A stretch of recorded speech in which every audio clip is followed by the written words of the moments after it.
Tasty না বাবু? কেমন, তোমার কেমন লেগেছে? দারুণ দারুণ।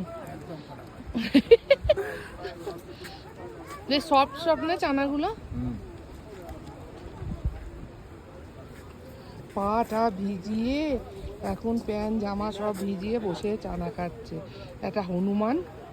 না প্যান্টটা ছাড়াতে পারলে ভালো হতো, আমি তো ডবল প্যান্ট আনি। ওর প্যান্ট আমি ছাড়াবো, এখন গাড়িতেও প্যান্ট ছাড়াই বসবে।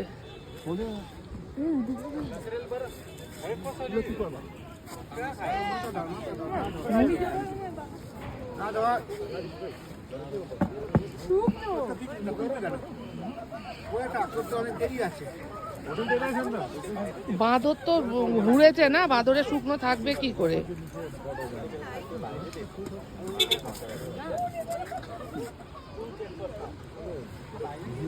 काला बनी घोटा है वो अब एकदम घोटा है